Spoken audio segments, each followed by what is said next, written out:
Heather Sullivan stands at the entrance of the Rosewood Hotel ballroom checking her phone. 7:34 p.m.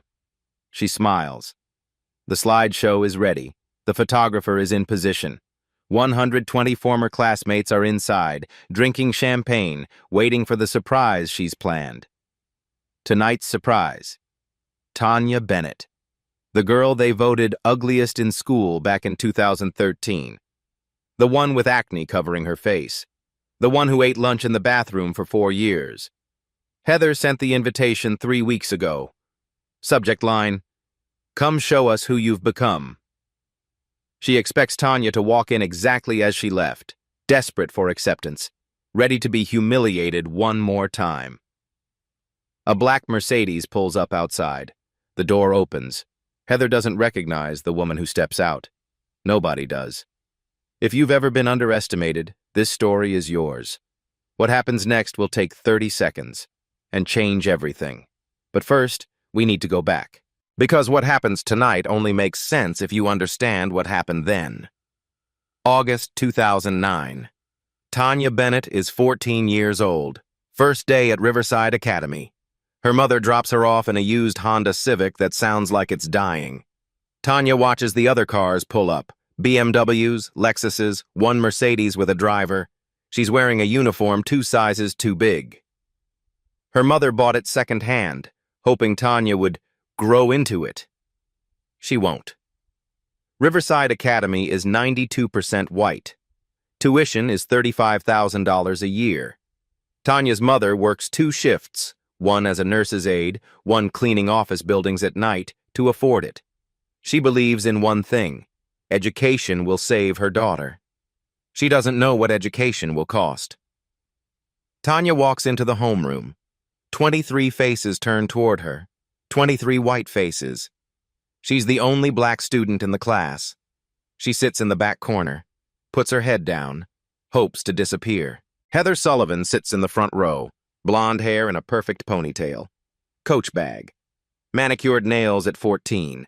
She turns to the girl next to her, Sarah, and whispers just loud enough, "Oh my God, she's so black. Like, really black." Sarah giggles, whispers back, "Is that acne or dirt?" They're not trying to hide it. They want Tanya to hear. Tanya's skin is dark, deep brown, almost black in certain light. And yes, her face is covered in acne.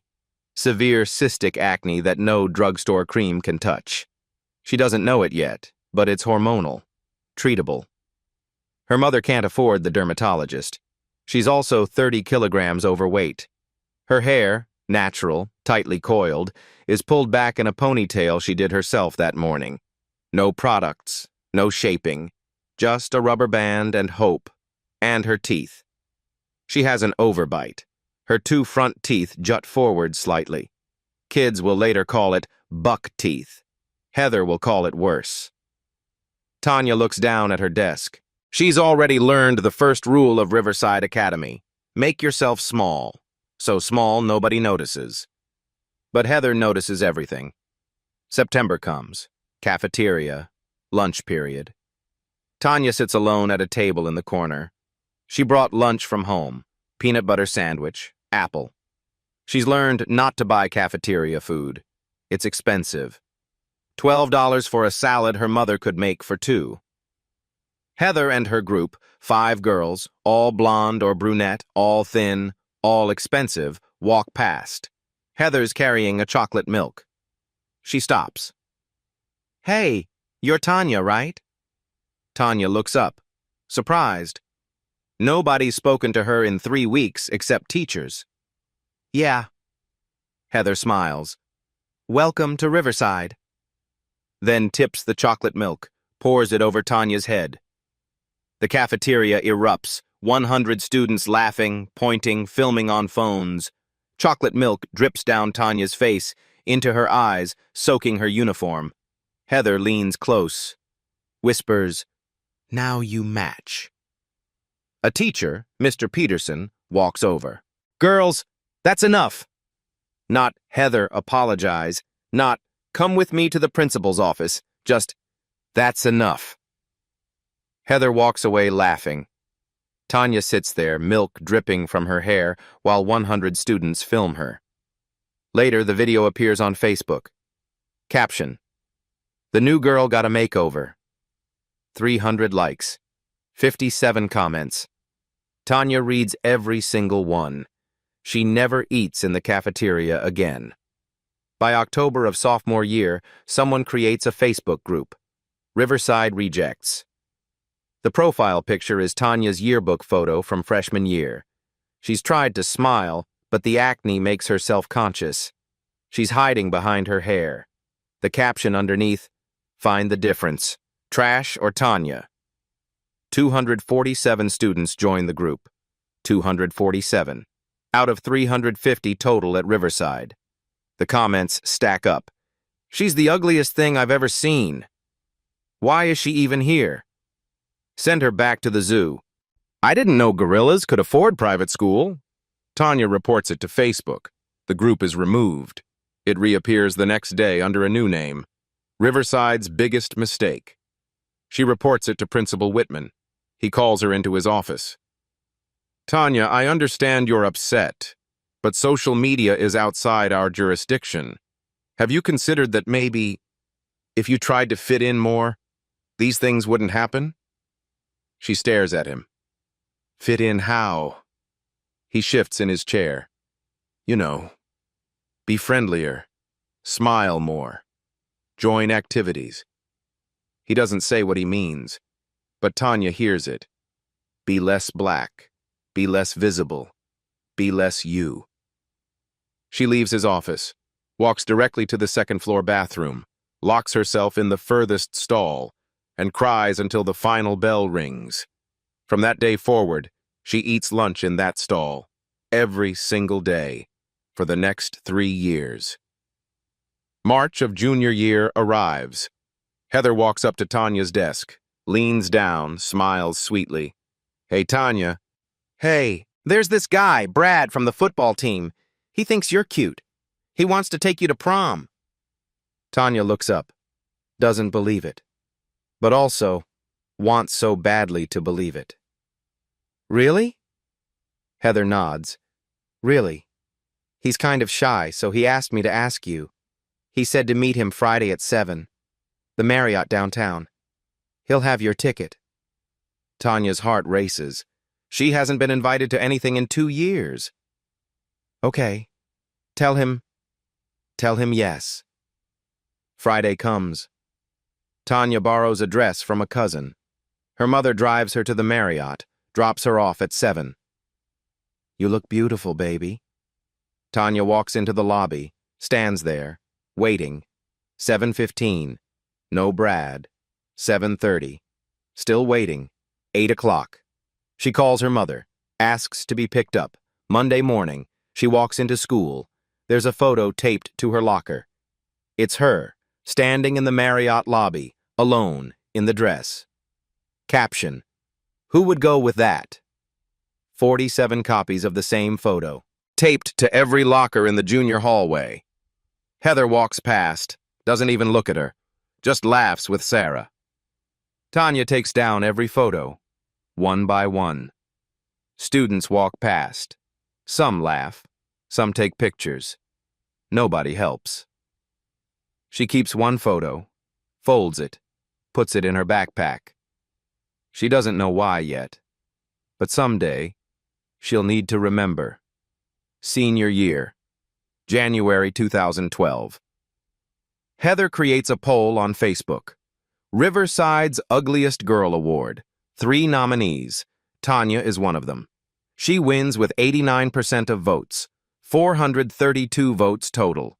The comments: "Not even a competition." I feel bad for whoever has to look at her.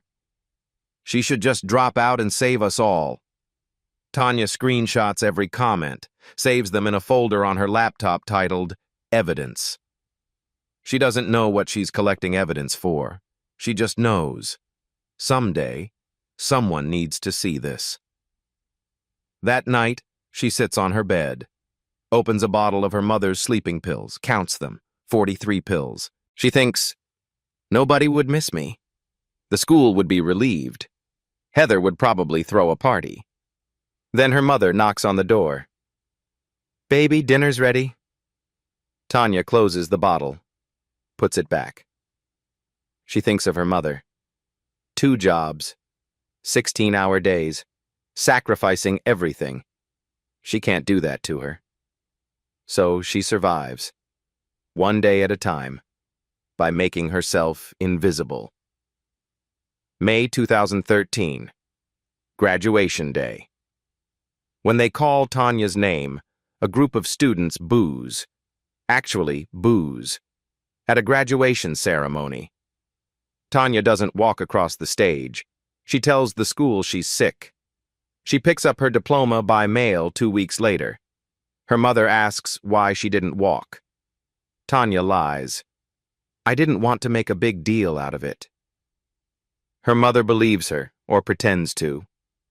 That summer, Tanya leaves Atlanta, enrolls at a state university 4 hours away, tells herself, "I will never go back. I will never see those people again."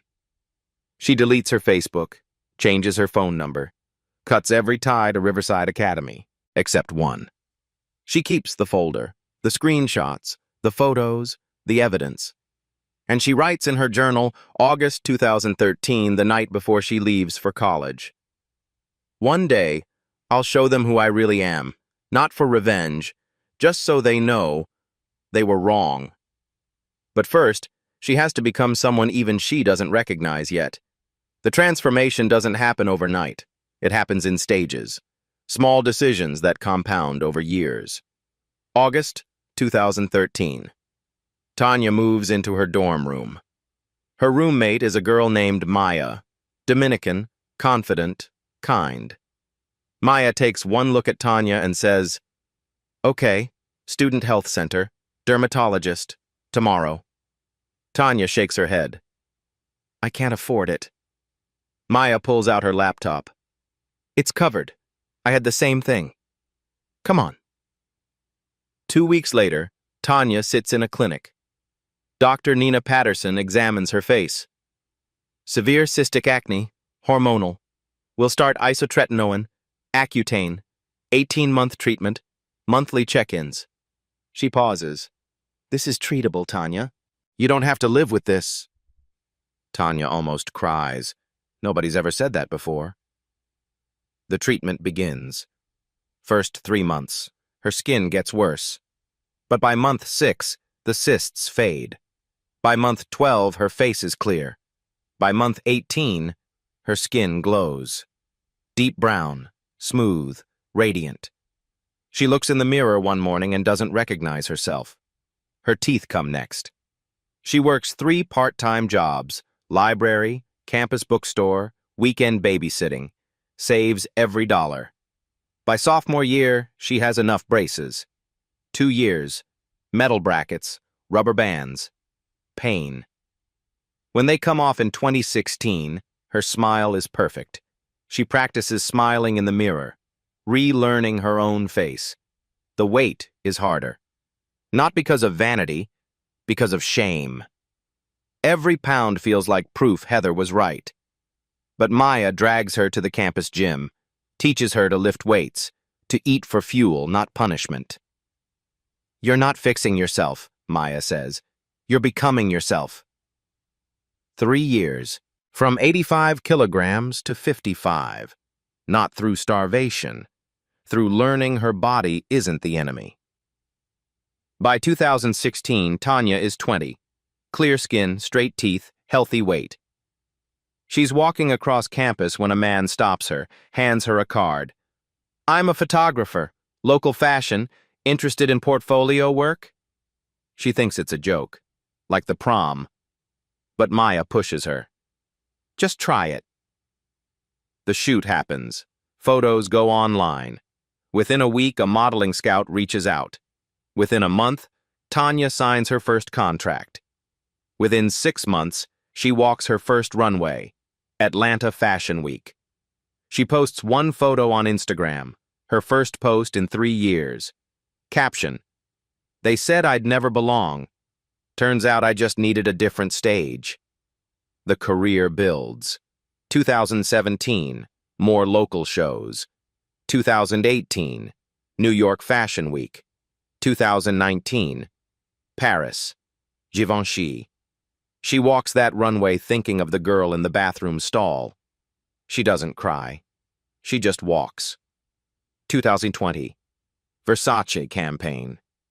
Her face on billboards in Milan. Instagram followers, 1 million. 2021, Vogue Italia, then Vogue France. 2022, Vogue US. May cover. Her mother frames it, cries every time she walks past it. But Tanya doesn't stop at modeling. She launches Glow Tech, a beauty tech startup using AI for custom skincare. She pitches investors. Most say no. One says yes. Series A, 5 million. Series B in 2023, 50 million. Forbes writes about her, model, founder, disruptor. That same year, she meets Brandon Cole, CEO of a fintech startup. Net worth, 200 million. They meet at a conference. By December, they're engaged. 2024. Instagram followers, 2.5 million. Her life is unrecognizable from what it was, but she still has the folder, the screenshots, the evidence. She opens it sometimes, late at night, not to hurt herself, to remember, to make sure she never forgets who they really are. September 2024. An email arrives. Subject: Riverside Class of 2013 Reunion. Show us who you've become. Tanya reads it 3 times. The wording is careful, friendly, but underneath, she recognizes the tone. She deletes it, then retrieves it from trash. Because sometimes, the only way forward is to go back. The email sits in her inbox for 3 days. She doesn't open it again. Don't delete it. Just lets it sit there. Waiting. On the 4th day, she calls Jordan Hayes. They went to Riverside together. Jordan never participated in the bullying, but she never stopped it either. She was the girl who smiled sadly at Tanya in the hallways, who mouthed, "I'm sorry," when Heather poured the milk, who did nothing. After graduation, Jordan became a journalist, investigative reporting for a small Atlanta publication called The Atlanta Voice. 2 years ago, she reached out to Tanya, apologized, said she'd been a coward, asked if they could talk. Tanya said yes, not because she forgave her, because she recognized something in Jordan's voice, guilt that wouldn't let go. Now Jordan picks up on the first ring. "Tanya, hey, I got an invitation to the reunion." Silence on the other end. Then, "Don't go." "Why?" "Because I've been following the planning committee. It's Heather. She's organizing it." "So?" "So I hacked into their group chat." Tanya sits up. "You what?" "I'm a journalist. I have sources. Look, I'll send you the screenshots. But Tanya, this isn't a reunion. It's a setup." The screenshots arrive 2 minutes later. A group chat called Reunion Fund Committee, 22 members. Admin, Heather Sullivan. 87 messages spanning 3 weeks. Tanya scrolls through them. Her hands start shaking. Heather, October 20th. "Okay, guys, Tanya Bennett RSVP'd. Yes, this is going to be amazing." Sarah, "OMG, is she serious? Does she think we forgot?" Heather, "Let's do a slideshow. Then and now theme. I'll pull her worst photos from the yearbook." Mike, "My cousin's a photographer. I'll have him ready to capture her reaction." Heather, "Perfect.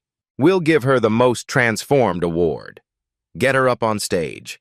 Then, plot twist, we reveal it's a joke. I want to see her face when she realizes nothing's changed." Ashley, "Wait, isn't that kind of mean?" Heather, "She was ugly then. She's probably still ugly now. Just hiding it better. Makeup, filters, whatever. This is justice." She never belonged at Riverside. We're just reminding her. Tanya reads the messages 3 times. Her chest feels tight. She thinks about deleting the email, blocking Heather, pretending none of this exists. Then she sees the last message. Heather, November 10th. Make sure everything's filmed. I want this on TikTok. Ugly Duckling tries to be a swan. Gonna go viral. Something inside Tanya shifts. Not anger. Something colder. Clearer. She calls Jordan back. I'm going. Tanya, no. They're planning to humiliate you. I know. Then why? Because they think I'm still that girl. The one who hid in bathrooms. Who took their shit and said nothing? Tanya's voice is calm, steady. They're expecting a victim. I'm bringing something else. Jordan pauses. What do you need from me? Everything you have. Every screenshot, every message, and I need you there. Recording. Not for TikTok, for evidence. Evidence for what? I don't know yet, but I'm not going in unprepared. Not this time. She hangs up, opens her laptop, creates a new folder, titles it, Riverside 2024. She downloads the screenshots, the old Facebook posts, the yearbook photos, the evidence from 2013, side by side with the messages from today. 11 years apart, same cruelty, same people. She texts her assistant. November 15th, 7 p.m. I'll need the car, and tell Brandon I'll meet him at 9. This won't take long. Then she opens her closet, pulls out the black Versace dress, the one she wore to Milan Fashion Week, the one that made photographers stop shooting other models just to watch her walk. She holds it up to the light. Heather wants a show. She's about to get one. November 15th, 2024. 7:34 p.m. The black Mercedes S-Class pulls up to the Rosewood Hotel. Tanya sits in the back seat wearing the Versace dress, black, structured, flawless. Her makeup is perfect. Her hair, natural curls, shaped by a stylist who flew in from New York. Diamond bracelet, Cartier, a gift from Brandon. Her assistant Maya sits beside her. Ms. Bennett, we can still leave. Tanya checks her reflection. I know. Then why? Because they need to see. The driver opens the door. Red-soled Louboutins hit the pavement. Tanya stands, takes one breath. Maya hands her a clutch. Your phone's recording. Jordan's inside with press credentials. Good. Tanya walks toward the entrance. Every step is deliberate. Shoulders back, head high. This is not someone returning to face her past. This is someone who already won. Inside, she hears music, laughter, people who peaked in high school trying to relive it. She pushes open the ballroom door. Everyone turns. Nobody recognizes her. The ballroom is decorated in Riverside colors, blue and gold. A banner reads, Class of 2013, 11 years later. 120 people. All in cocktail attire, all drinking champagne. All white except 3, a Latino couple and Jordan in the back, filming. When Tanya walks in, conversations pause. Heads turn. Not recognition. Curiosity. A woman near the door whispers, Who is that? Her husband shrugs. Someone's wife? She looks like a model. Probably hired entertainment. Tanya walks to the bar, orders champagne. Her voice is warm. Thank you. The bartender stares 3 seconds too long. She's used to it. She turns, surveys the room, sees Sarah, Heather's best friend, still blonde, still thin. Mike, gained weight, receding hairline, and Heather, standing by the slideshow, holding court, still beautiful, still blonde, white dress, expensive, but not haute couture. Heather glances toward the bar, sees Tanya. Her eyes pass over. No recognition, just curiosity. They think she's someone's +1. Tanya sips champagne. The moment tastes like vindication. Heather approaches. Smiling, networking smile. Hi, I'm Heather Sullivan. I'm the reunion organizer. She extends her hand. Are you someone's guest? Tanya looks at the hand. Don't take it. Lets the silence stretch. 2 seconds. 3. Heather's smile falters. Then Tanya speaks, steady, clear. Hi, Heather. It's me. Tanya Bennett. Heather's face freezes. The champagne glass stops midair. Her mouth opens. No sound. Sarah, 3 feet away, turns. Wait. What? Tanya Bennett? Mike. No fucking way. Conversations stop. One by one. Like dominoes. Someone drops their phone. Screen cracks. Heather's face cycles through emotions.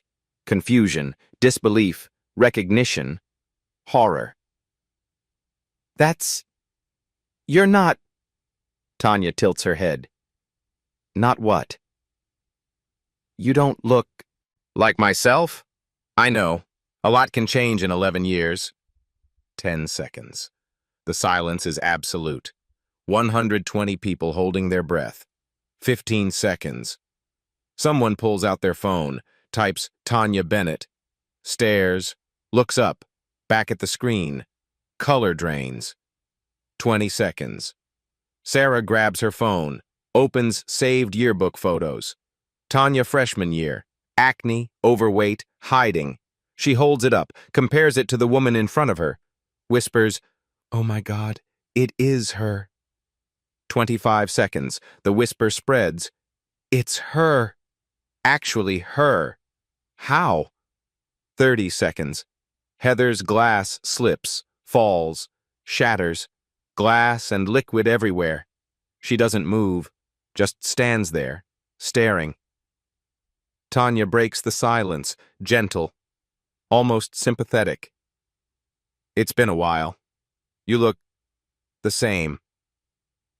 The sentence lands like a blade. The room erupts. Phone's out. Everyone is Googling. Mike's voice, loud. Holy shit.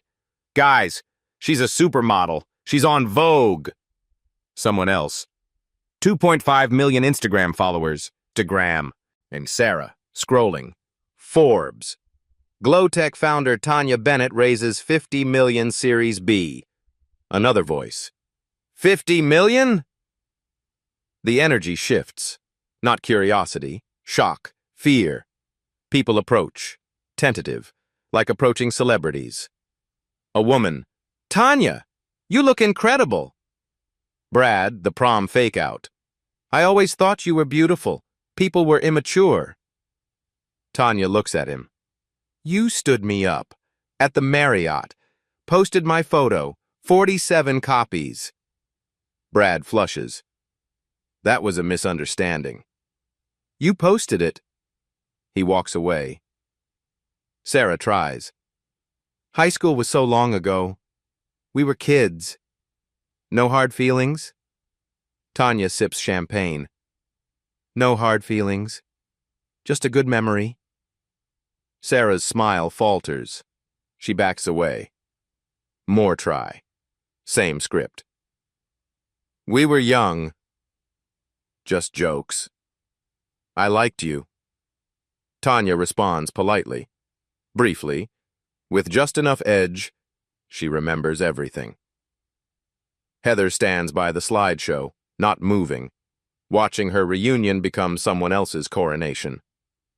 Jordan films from the back. Everything. This isn't going on TikTok as a joke.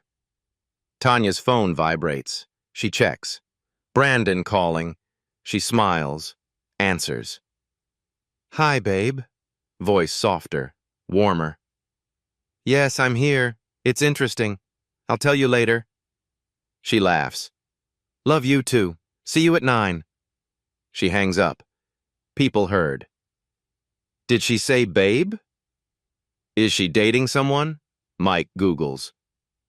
Tanya Bennett engaged, eyes wide. She's engaged to Brandon Cole. Who? Mike shows his phone. CEO, fintech startup, 1.2 billion valuation, net worth 200 million. Someone laughs. Disbelief. She's marrying a billionaire? Sarah whispers. She's not just successful, she's rich. Heather looks sick. The doors open. Maya walks in. Professional. Approaches Tanya. Ms. Bennett, your car is ready. Mr. Cole confirmed at 9 p.m. Tanya nods. Thank you. 20 minutes. Maya exists. The room watches. The formality. The difference. Assistant. Car. Billionaire dinner reservation. Amanda whispers to her husband. We invited her to laugh at her. She's on a different level entirely. Heather moves, walks to Tanya, hands shaking, trying to smile. Tanya, wow. You've really made something of yourself. Tanya looks at her, really looks. I didn't make something of myself. I always was something.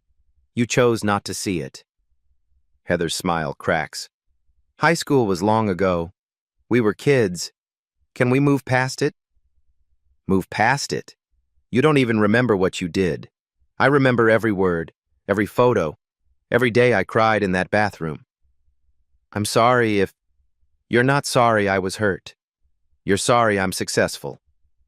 Silence. People look away. Heather flushes. You think you're better than us? Tanya doesn't hesitate. I don't think I'm better than you. I know I'm no longer beneath you. She sets down her glass, picks up her clutch. The slideshow was supposed to start at 8 o'clock p.m. Memory lane. Tanya's yearbook photo was blown up. Caption. Some things never change. The joke, the punchline. 7:58 p.m. Trevor, the MC, approaches Heather. Should we start? Heather stares at the cued photos. Look at Tanya across the room, looking like she stepped out of Vogue. No, cancel it. But, cancel it. Trevor walks away. The slideshow never plays. People notice. Whisper. Why no slideshow? I thought there was a surprise. Sarah approaches. What happened? Heather doesn't answer. She watches Tanya. Watch people flock to her. Ask for photos, about her career, her startup, her ring. Everything Heather planned to be the center of, Tanya is. Worse, Tanya isn't trying. She's polite, brief. She's not here to impress them. 8 o'clock p.m. Tanya walks toward the exit. Maya appears, hands her a coat. Tanya turns. Look at the room. Everyone is watching. She raises her hand. Small wave. It was educational. Thank you for the invitation. Her voice carries. Calm. Clear. She walks out. The ballroom erupts. Loud. Frantic. Everyone is processing what happened. Heather stands center. Alone. Her friends have moved away. Nobody wants association with someone who just lost that badly. Sarah whispers, What do we do? Heather doesn't answer, staring at the door. Her phone buzzes. Instagram notification. Someone tagged her. She opens it. Video from the reunion. The moment Tanya said her name. 30 seconds of silence. Heather's face, glass falling. Caption. When the ugly duckling shows up as a swan, had karma. 12,000 views, 3 minutes. Heather's hands shake. This wasn't supposed to happen. Tanya was the joke, the punchline. Instead, Heather is. Outside, Tanya slides into the Mercedes. Maya closes the door. The car pulls away. Jordan gets in her car. Open laptop. Uploads 47 minutes of footage. Texts Tanya. Got it all. What's next? Tanya. Now we wait. She's not done yet. Because people like Heather never know when to stop. The video goes viral overnight. By Sunday morning, 48 hours after the reunion, the clip has 2.3 million views. It's on TikTok, Instagram, Twitter, Reddit. Someone made it into a meme. POV, you tried to humiliate your high school victim and she shows up as a literal supermodel. The comments stack up. This is the most satisfying thing I've ever seen. Heather's face when the glass drops. Iconic. I'm crying. Justice served cold. Heather wakes up to 300 notifications. Tags, mentions, DMs. Her Instagram is public. People are finding her, commenting on old photos. Are you organizing a hate campaign?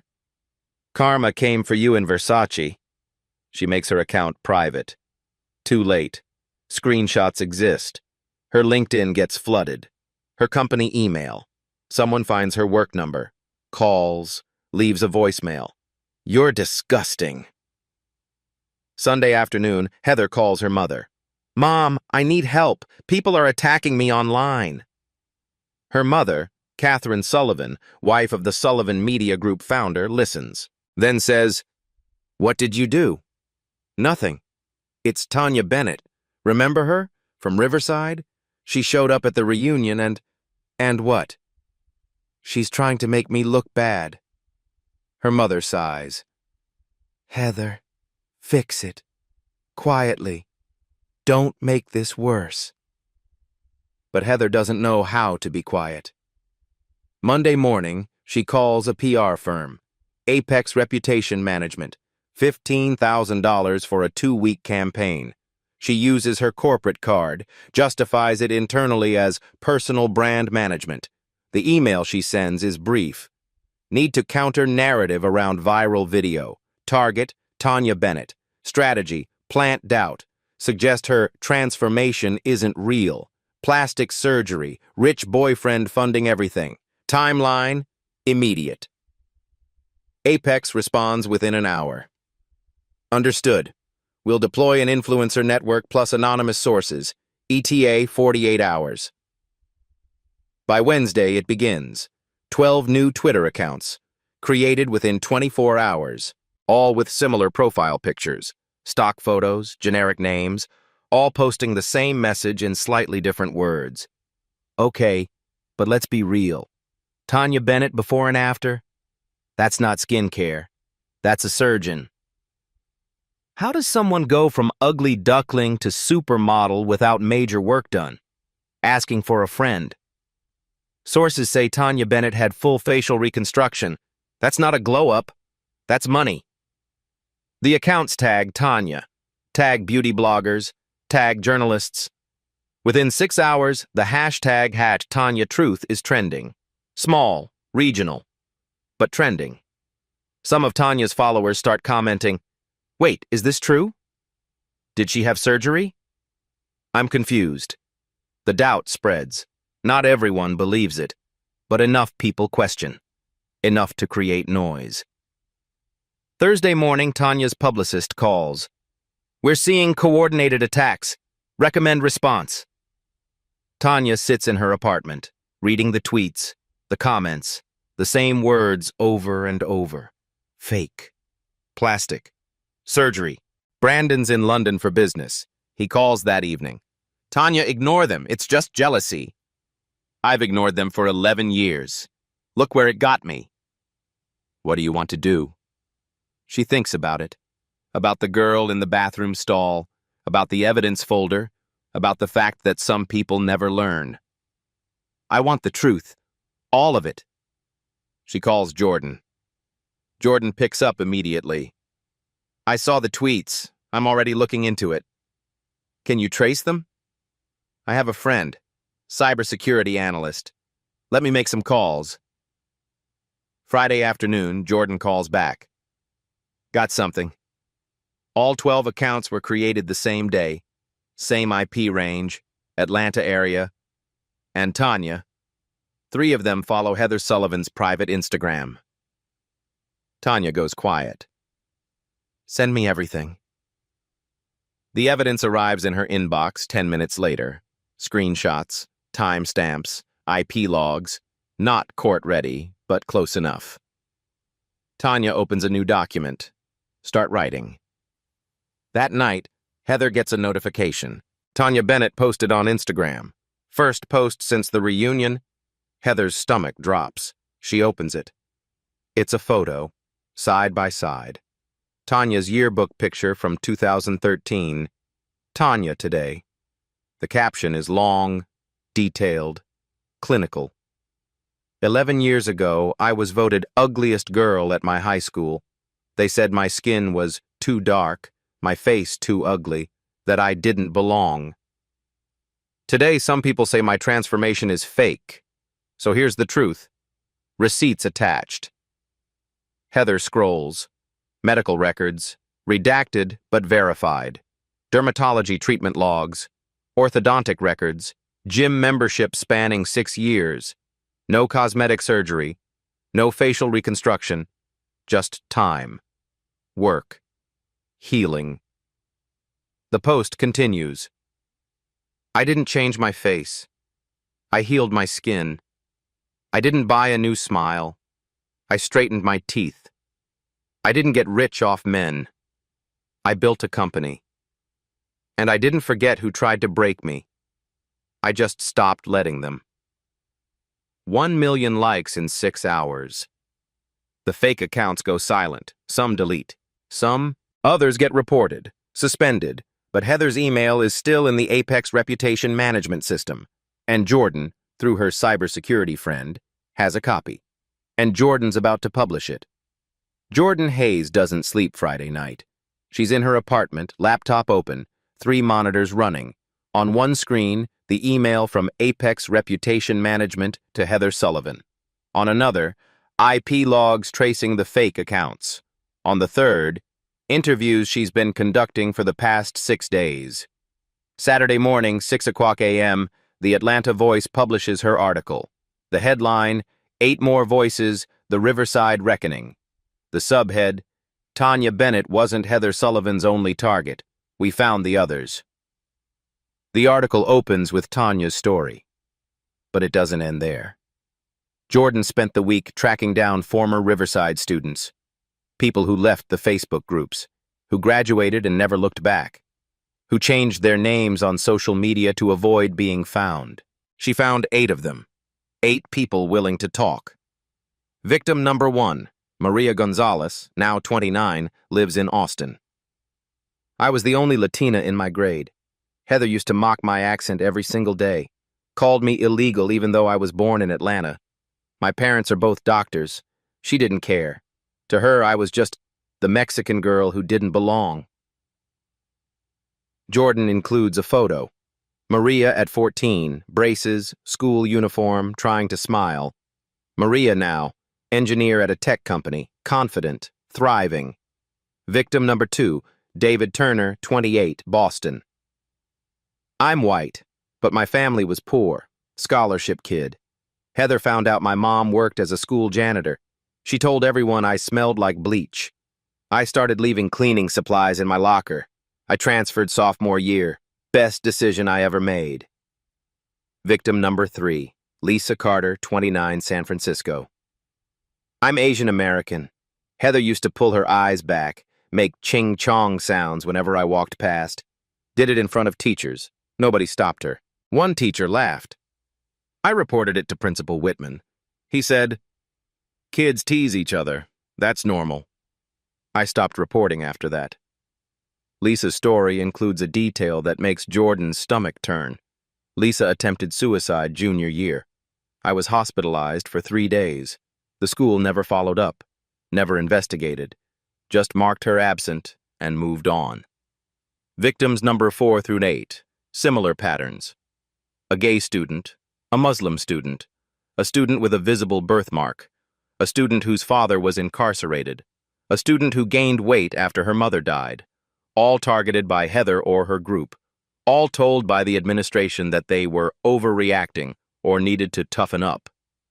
All graduated or left with trauma they're still processing. Jordan's article doesn't just list their stories, it includes documents, email exchanges between parents and Principal Whitman, complaints filed and ignored, a pattern spanning 4 years, the kicker, financial records, public documents, Jordan found that the Sullivan family donated $500,000 to Riverside Academy in 2011. The same year, multiple complaints against Heather were filed. The same year, those complaints were quietly dismissed. Jordan writes, "This wasn't bullying. This was systematic targeting, enabled by institutional silence and financial incentive. Heather Sullivan had a pattern. Riverside Academy had a choice. Both failed." The article ends with a call to action. Riverside Academy has not responded to requests for comment. Principal Whitman, now retired, declined to be interviewed. Heather Sullivan's attorney provided a statement. Ms. Sullivan denies these allegations and maintains her Fifth Amendment rights regarding ongoing matters. By noon, the article has 50,000 shares. By evening, 100,000. The hashtag hashed Riverside Accountability trends nationally. Not regional anymore. National. Organizations start responding. The NAACP Georgia chapter issues a statement. "We stand with Tanya Bennett and all survivors of racialized bullying. Riverside Academy must be held accountable. Silence is complicity." Asian American advocacy groups, Latino organizations, LGBTQ+ student alliances, all amplifying the story, all demanding answers. By Sunday, a petition appeared on change.org. Demand Riverside Academy reform. It asks for independent investigation, policy changes, formal apology, and restitution fund for affected students. Within 72 hours, 250,000 signatures. Riverside Academy's Board of Trustees starts receiving emails. 800 in the first weekend. From alumni, from my parents, from advocacy groups. All saying the same thing. We're watching. Do something. Monday morning, the school issues a statement. Riverside Academy takes these allegations seriously. We are conducting an internal review and will respond appropriately. Internal review. The same phrase they used in 2011. But this time, the pressure doesn't stop. CNN picks up the story. Not as a headline, but as a human interest segment. High school reunion goes viral, but the story behind it is much darker. They interview Tanya. Briefly. She's careful, measured. "I'm not doing this for revenge. I'm doing this so the next black girl who walks through those doors doesn't have to become invisible to survive." They try to interview Heather. She declines. Her attorney reads a statement on camera. Ms. Sullivan categorically denies these allegations. High school conflicts from over a decade ago do not reflect who she is today. She is cooperating with all appropriate investigations. But the internet doesn't care about attorney statements. The internet has receipts, screenshots, videos, medical records, testimonies. 8 people, 8 stories, 1 pattern. Tuesday, Sullivan Media Group, Heather's family company, releases a statement. Heather Sullivan is taking a temporary leave of absence to focus on personal matters. Translation: she's been forced out, temporarily, for optics. Heather's Instagram stays private. Her LinkedIn shows sabbatical. Her friends, the ones from the reunion, from the group chat, stop answering her calls. Sarah posts on Facebook, "I want to be clear. I don't condone bullying of any kind.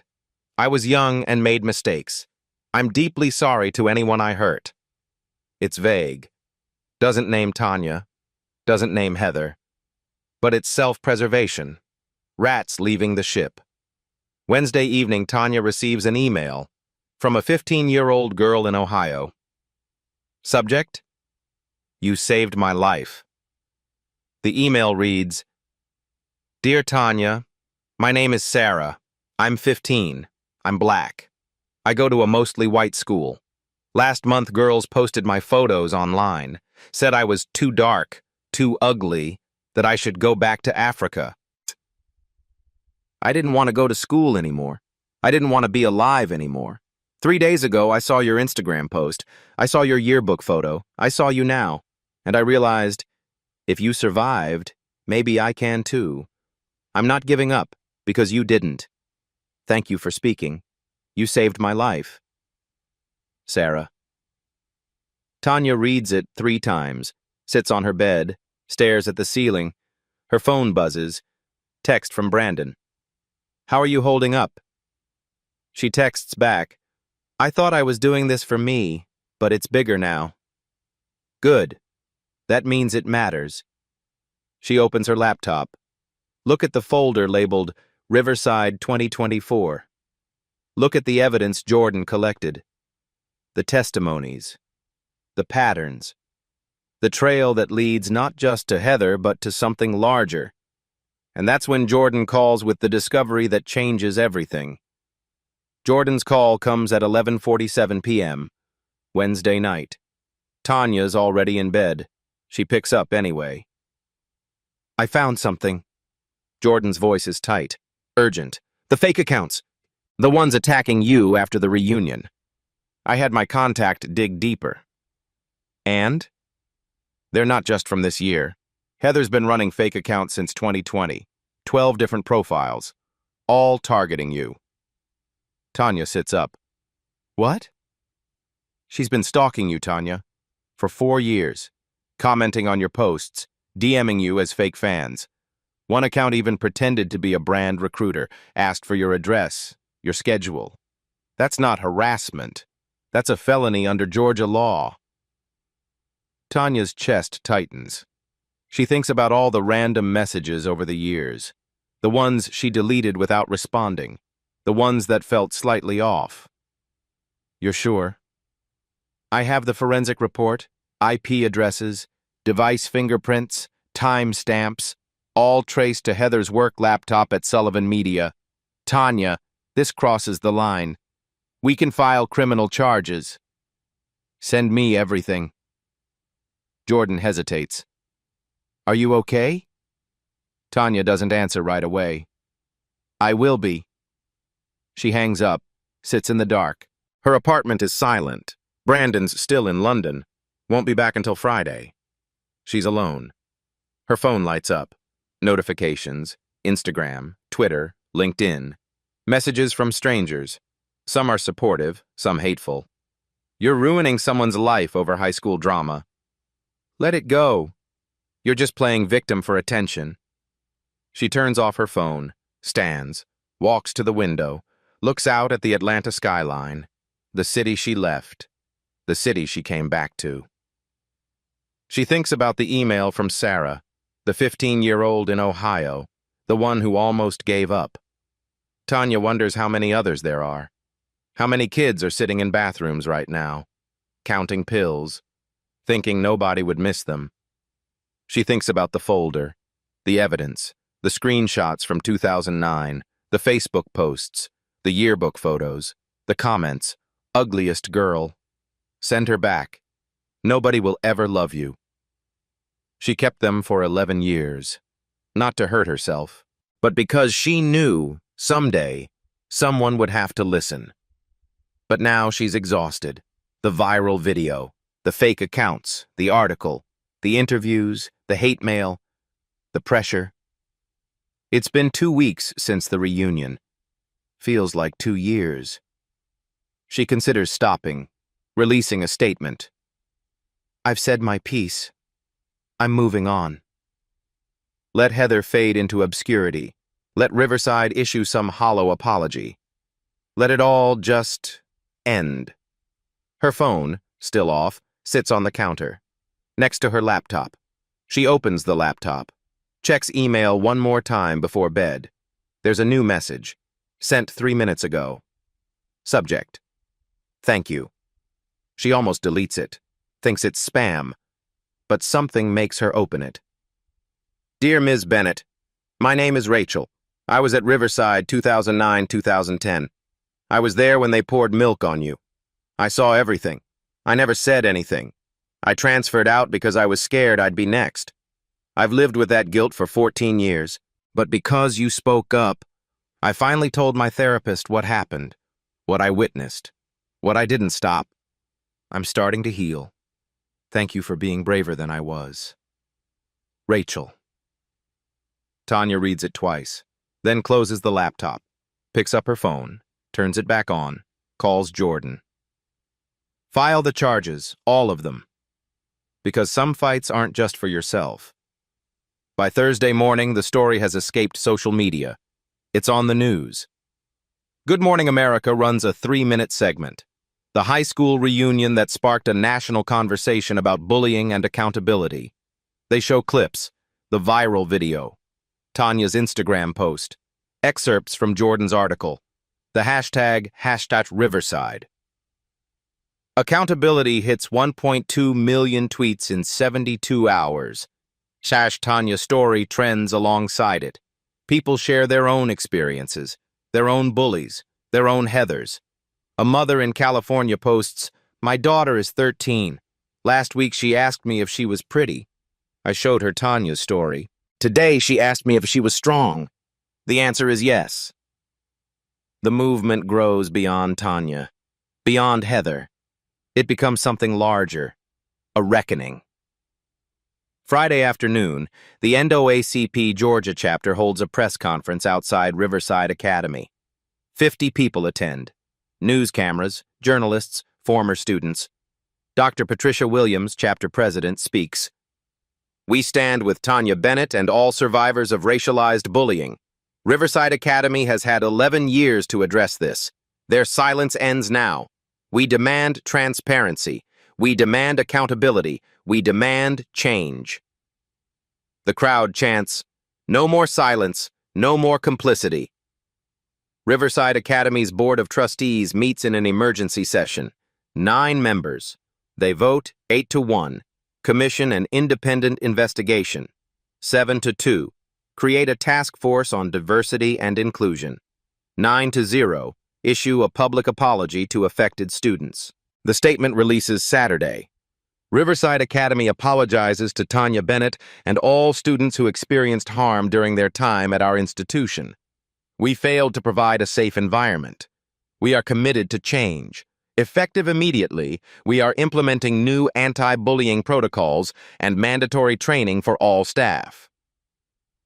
It's careful, legal, but it's something. Sullivan Media Group faces pressure too. Employees leak internal emails. People asking, "Why is Heather still on leave? Why not terminate?" The board meets. The decision comes Monday. Heather Sullivan's employment is terminated, effective immediately. The press release is brief. Due to violation of company ethics policies and misuse of company resources for personal matters, Ms. Sullivan's employment has been terminated. We do not condone her actions. Heather doesn't respond publicly. Her Instagram stays private. Her LinkedIn changes to open to opportunities. Her friends from the reunion, the group chat members, distance themselves. Some delete old photos, some post vague apologies, nobody mentions her name. Tuesday morning, Tanya wakes up to a text from her lawyer. Fulton County DA reviewed the forensic report.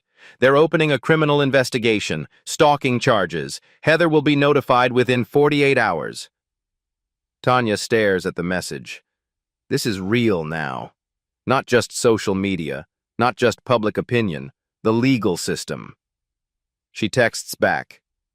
Good. Because accountability isn't just a hashtag. Wednesday, 2:00 p.m. Jordan's cybersecurity contact, a woman named Alex Carter who specializes in digital forensics, sends the final report. 34 pages. Professional. Court-ready. The findings are damning. 12 fake accounts, all traced to the same IP address, 172.16.255418. Registered to Sullivan Media Group's office network. Device fingerprints match Heather Sullivan's work-issued MacBook Pro, serial number included. But it goes deeper than the post-reunion attacks. Alex traced the accounts back, not weeks, years. The first account was created in March 2020, right after Tanya's first Vogue feature. The account name, @BeautyTruthSeeker. It followed Tanya, liked her posts, left supportive comments. "You're glowing. What's your secret?" 2 weeks later, it DM'd her. Hi, I'm starting a skincare line. I would love to interview you about your routine. Can we set up a call? What's your address for samples? Tanya never responded. The account disappeared, but 7 more followed. Different names, different approaches, all trying to extract information, home address, schedule, travel plans. One pretended to be a photographer, another journalist, another brand partnership manager. Alex's report includes screenshots, timestamps, metadata showing all accounts accessed from the same device during Heather's work hours, 9 a.m. to 5 p.m., weekdays. The report concludes, pattern consistent with stalking behavior as defined under Georgia Code SARM 16590. The subject repeatedly contacted the target without consent, attempted to obtain personal information through deceptive means, caused a reasonable person to fear for their safety. Jordan forwards it to Tanya, then to Tanya's attorney, then to the Fulton County District Attorney's Office. Thursday morning, Detective Sarah Martinez from the Fulton County PD calls Tanya. Ms. Bennett, we've reviewed the forensic report. We'd like to ask you some questions. Can you come in? Friday afternoon, Tanya sits in a conference room. Detective Martinez, an assistant DA, her attorney Greg Wilson beside her. They walk through everything. The fake accounts, the messages, the pattern spans 4 years. Detective Martinez takes notes. Did you ever feel threatened? Tanya thinks about it. Not physically. But knowing someone was watching me for 4 years? Creating fake identities to get close to me? Yes. I felt violated. Did you know it was Ms. Sullivan? Not until last week. The assistant DA speaks. Ms. Bennett, based on this evidence, we have grounds to pursue charges. Stalking, potentially harassment, computer fraud. Are you willing to proceed? Tanya looks at her attorney. He nods. She looks back at the DA. Yes. Monday, November 27th. Heather Sullivan receives a summons. She's being charged with 1 count of stalking under Georgia law, misdemeanor, potentially felony if prosecutors can prove aggravating factors. Her attorney calls immediately. Heather, we need to talk. Heather sits in her apartment, unemployed, alone, facing criminal charges. She thinks about the reunion, the plan, the slideshow that never played. How did it come to this? The answer is simple. She never stopped. December 5th, 2024. Riverside Academy Auditorium. 7:00 p.m. 200 people attend. News cameras line the back. Jordan sits front row, recording. Heather sits in the 3rd row with her attorney. Navy blazer, hair back, no makeup, trying to look remorseful. Tanya arrives at 7:10. The room quiets.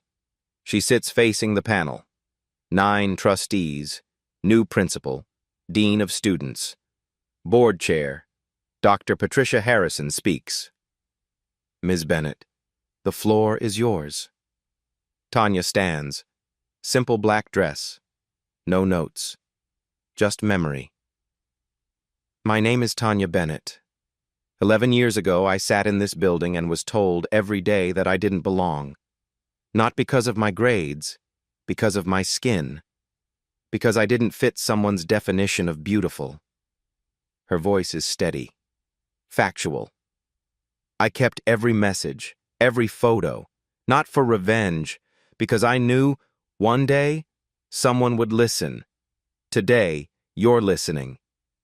She describes the milk, the Facebook groups, the fake prom, the graduation booze. I reported it multiple times. I was told to toughen up. Maybe if I fit in more, it would stop. She pauses. I'm not here to destroy Heather Sullivan. I'm here so the next black girl, the next different kid, doesn't have to become invisible to survive. 5 others speak. Maria, Lisa, David, similar stories. Same system. Heather's attorney reads, Ms. Sullivan declines comment and invokes her Fifth Amendment rights. Heather doesn't speak, doesn't apologize, just sits there. The board votes, 8-1. Heather permanently banned from alumni activities. 7-2. $2 million restitution fund. 9-0. Mandatory anti-bias training. Dr. Harrison reads, Riverside Academy failed these students. We acknowledge that failure. We commit to change. Not enough. Never enough. But something. Heather leaves through the side exit. No press statement. Tanya walks out front. Gives one statement. I hope this is the beginning, not the end. 10 days later, the real ending arrives. December 15th.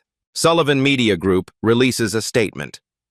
Heather Sullivan's employment has been terminated effective immediately due to misuse of company resources for personal matters. She's gone. Officially. Tanya launches the Ugly Duckling Fund, scholarships for bullying survivors, especially students of color at private schools. $500,000 raised in 10 days. She posts one final message. They called me a monster. I became a masterpiece, not by changing who I was, but by refusing to let them define me. The comments flood in. Thousands. You saved my life. You gave me hope. Thank you. Tanya closes her laptop. Look at Brandon across the table. It's done. He smiles.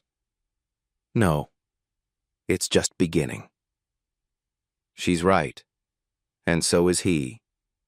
If someone ever made you feel like you weren't enough, know this: you were always enough. They just couldn't see it. Share this story. Comment below. Let's make sure no one else has to fight this battle alone. Subscribe to Black Tales Stories if you believe every voice matters, because the most powerful transformation isn't physical. It's realizing you were always worthy.